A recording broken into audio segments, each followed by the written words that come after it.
សួស្តីទាំងអស់គ្នាខ្ញុំយល់ថាបន្ទាប់ពីអាជីពជាអ្នកសារព័ត៌មានរបស់ខ្ញុំគឺស្អីដែលខ្ញុំ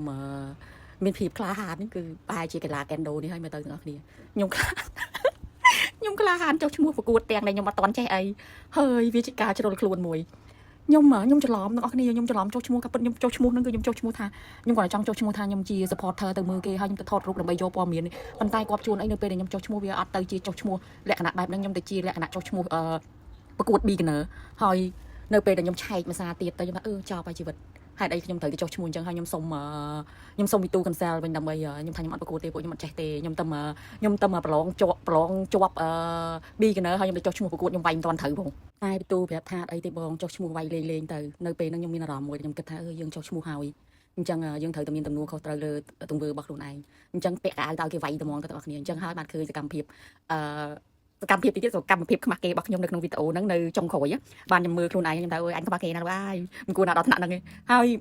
មួយវិញទៀតអើយដេកខកទៀត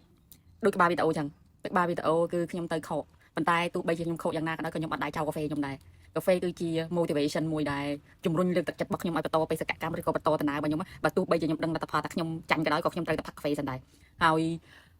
ខ្ញុំជួដេកយប់ជ្រៅទាំងអស់គ្នាអញ្ចឹងនៅពេលដែលមានកម្មវិធីបលំឡើងអីគឺខ្ញុំ challenge មែនតើខ្ញុំពីច្រើនខ្ញុំអត់ទទួលការណាត់នៅក្នុងពេលផឹកឬកម្មវិធីពេលផឹកទេវាធ្វើឲ្យខ្ញុំអត់អាចគ្រប់គ្រងពេលវេលាហើយគ្រប់គ្រងខ្លួនឯងបានអញ្ចឹងណាហើយនៅក្នុងថ្ងៃប្រកួតហ្នឹងខ្ញុំ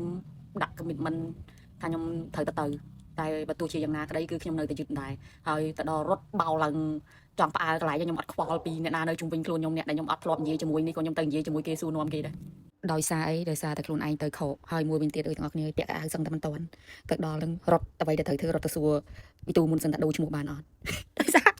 ដោយសារតែខ្លួនឯងត្រូវប្រកួត perform មុនគេស្រាប់តែដឹងថាអត់ទេបងចប់អញ្ចឹងតាមកលៈទេសៈដោះស្រាយតាមបញ្ហាពាក់កៅអៅក៏មិនតាន់ត្រង់ជួរហើយពេលពាក់កៅអៅដូចទាំងអស់គ្នាឃើញអញ្ចឹងការពិតនុតគាត់មកជួយផងអីផងតែពាក់ព័ន្ធមួយនឹងការស្លៀកពាក់អីគឺគេតម្រូវឲ្យយើងនិយាយចំយើង independent ណាយើងត្រូវធ្វើខ្លួនឯងអីខ្លួនឯងអញ្ចឹងទាំងអស់គ្នាហើយគឺពាក់កៅអៅក៏មិនតាន់ត្រូវអីក៏មិនតាន់ត្រូវតែត្រង់វីដេអូនេះគឺខ្ញុំប្រកួតចប់ហើយកម្មវិធីចប់ហើយខ្ញុំត្រូវដោះកៅអៅដោះអីចេញវិញអញ្ចឹងទាំងអស់គ្នាការពិតបើសិនជាអ្នកដែលគាត់ commitment ក្នុងការហាត់ហើយគាត់ព្យាយាមក្នុងការទៅហាត់ឲ្យបានទៀងទាត់ណាអ្នកដែលទៅហាត់ត្រឹមរយៈពេល2ខែជាងឯងពួកគាត់វាយបានហើយអ្នកដែលគាត់ហាត់មកសកលខ្ញុំនៅក្នុងថ្ងៃប្រកួតហ្នឹងមានអ្នកខ្លះគាត់ឡើងប្រកួតឈ្នះទៀតហើយសម្រាប់ខ្ញុំដោយសារតែខ្ញុំមួយអាទិត្យខ្ញុំទៅហាត់បានតែមួយថ្ងៃទេអញ្ចឹងក្នុងរយៈពេលប្រហែល 2-3 ខែនេះបើខ្ញុំរាប់ទៅខ្ញុំបានតែ10ដងជាងទេហើយមួយវិញទៀតហ្នឹងគឺខ្ញុំអត់សូវបានអនុវត្តហាត់ខ្លួនឯងអញ្ចឹងណាអញ្ចឹងអាការហាត់របស់ខ្ញុំហ្នឹងគឺខ្ញុំយឺតខ្លាំងមែនតែនយឺតដល់ថ្នាក់ខ្ញុំមានអារម្មណ៍មួយថាខ្ញុំលែងចង់បន្តដំណើររបស់ខ្ញុំទៀតហើយអារម្មណ៍ហ្នឹងគឺវិលខ្លាំងដល់អ្នកគ្នាពេលខ្លះគឺធ្វើឲ្យយើងមានអារម្មណ៍មួយថាយើងអត់ចង់ទៅហាត់ឬក៏យើងអត់ចង់ចូលរួមទៀតអញ្ចឹងណាដោយសារតែពេលខ្លះយើងដឹងស្រាប់ហើយពេលដែលយើងទៅចូលរួមហាត់យើងមិនមែនតែហាត់តែម្នាក់ឯងយើងមានគេមានឯងអញ្ចឹងហើយលបឿនរបស់គេហើយលបឿនរបស់យើងហ្នឹងគឺវាអត់ស្មើគ្នាហើយតែពេលយើងព្យាយាមដាក់សម្ពាធឲ្យខ្លួនឯងឲ្យខ្លាំងដូចគេពេលខ្លះយើងអាចនឹងបោះបង់កថាបានដែរហើយអាហ្នឹងខ្ញុំយល់ថាវាមិនមែននៅក្នុងកីឡាសូម្បីតែនៅក្នុងការងារនៅក្នុងជីវភាពរាល់ថ្ងៃបើសិនជាយើងធ្វើលក្ខណៈបែបហ្នឹងlifestyle របស់យើងវាអត់ healthy អញ្ចឹងណាអញ្ចឹងហើយខ្ញុំផ្លាស់ប្ដូរការគិតរបស់ខ្ញុំបើទោះបីជាខ្ញុំដើរដូចដៅមែនតែខ្ញុំសុខចិត្តដើរជាជំហានដៅរបស់ខ្ញុំអត់ចង់ទៅឈ្នះណាគេគឺខ្ញុំចង់ឈ្នះតែខ្លួនឯងហើយឈ្នះទម្លាប់មិនល្អរបស់ខ្ញុំដែលខ្ញុំនៅផ្ទះរស់នៅសម្ពាធដែលខ្ញុំបានផ្ដល់ឲ្យខ្លួនឯងអញ្ចឹងហើយខ្ញុំចង់ផ្លាស់ប្ដូរខ្លួនឯងបន្តិចម្ដងអញ្ចឹងណាបងប្អូនហើយនៅក្នុងថ្ងៃប្រកួតហ្នឹងគ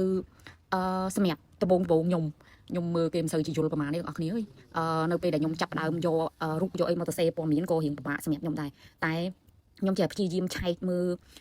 ប្រវត្តិហើយខ្ញុំព្យាយាមឆែកនេះហើយខ្ញុំចាប់ angle ចាប់មុំចាប់អីចឹងទៅខ្ញុំក៏អាចទៅសេបានអញ្ចឹងណាហើយមួយវិញទៀតកីឡាហ្នឹងក៏ពិតបើតាមខ្ញុំឆែកមើលទៅចូលមកស្រុកខ្មែរយូរជាង10ឆ្នាំជាងហើ